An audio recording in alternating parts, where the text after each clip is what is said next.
Hey guys, Justin here, and the topic I'd like to talk about today is improving yourself and picking up good habits. So it's a good idea when you're starting something to build it in as a sort of a habit. I think a lot of skill and success is about building up good habits. And doing this is going to require a lot of willpower, discipline, and motivation. So you're not always going to be motivated. That's the ideal. You know, if you're anything like me, you're going to get really motivated just before you go to sleep or something. And then when you wake up, it's sort of back to square one, and all of that motivation is gone, and you're going to have to use willpower and discipline. So motivation is when you're really pumped up. I'd say you'd be motivated on a good day. Discipline is sort of an average day where you're sort of just following through what you agreed with yourself to do. And willpower is when you really don't want to do something and you're having a bad day and you have to sort of force yourself to do something. You're going to have a combination of good days, bad days, and average days. You're not always going to have good days or whatever. So you're going to have to use a combination of the three of those.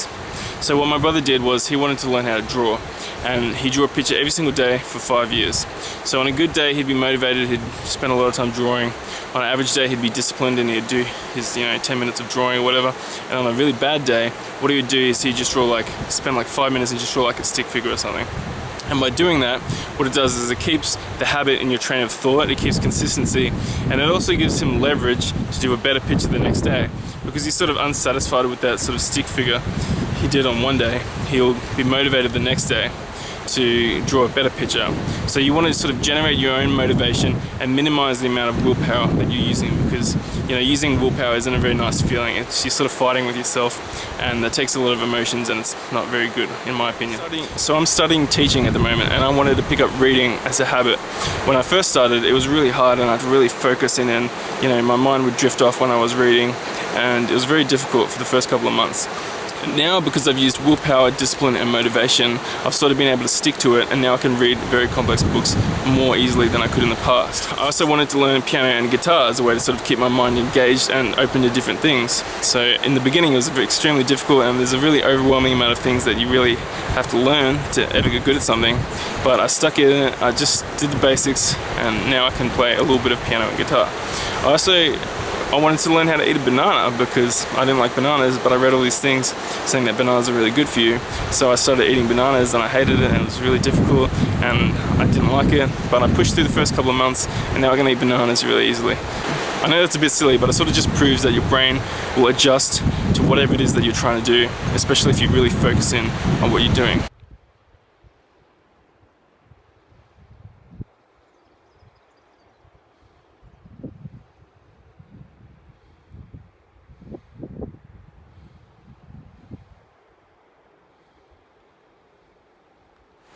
So if you're asking yourself, why would I want to use willpower and discipline to sort of build up these healthy habits? Why don't I just do whatever I want and do whatever I feel like, whatever feels good in the moment? I just wanted to talk about the benefits that you get from sort of sticking to a skill and sort of pushing through those bits where you're struggling and keeping it as a consistent habit. So the first would be the flow state you get in when you have a creative outlet, or you've sort of tried to improve yourself in something. So if you're an athlete, this would be called being in the zone. If you've ever experienced this, maybe you've trained and trained and trained for months, and then you have that moment where you're sort of just in the zone. And if it's basketball, you're hitting every single shot, you just know everything to do. And in my opinion, there's really no better feeling on the planet than that flow state you get in when you've struggled and pushed through something, when you haven't been doing too well for a long time, and you've still continued to practice, and then you've reached that point where you can enter a flow state. So that's the reason maybe why professional athletes don't just get their paycheck and just sort of sit back and enjoy their money, because there's no amount of money that could pay for that flow state that they get in when they train and train and train, and then they just get in the zone, and it's just incredible basically. So that'd be the first benefit. The second benefit would be the core confidence you get when you push through something and you achieve whatever it is you set out to do. So Alex Malley, the CEO of CPA Australia, wrote in his book, The Naked CEO, that you should build a sort of black box of confidence in your brain as a way to sort of build core confidence.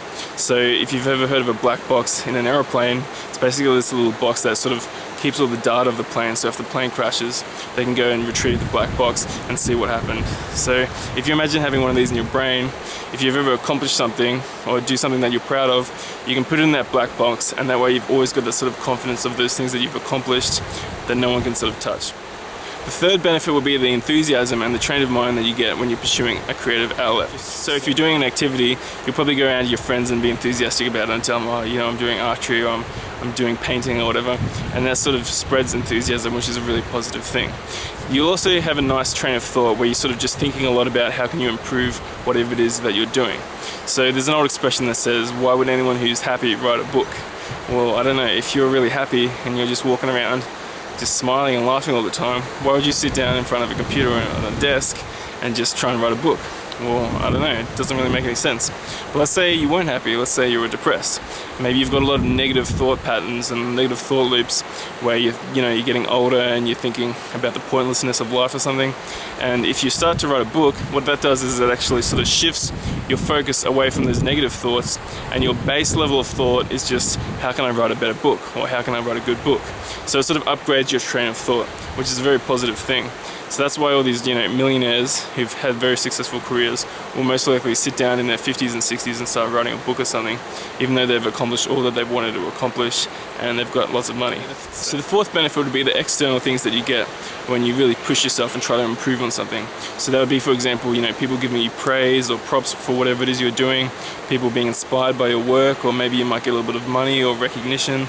And those can be some external things that you get from having willpower, discipline and motivation, and trying to improve yourself in whatever way. Maybe it's your career, maybe it's a creative outlet, or maybe it's just your relationships.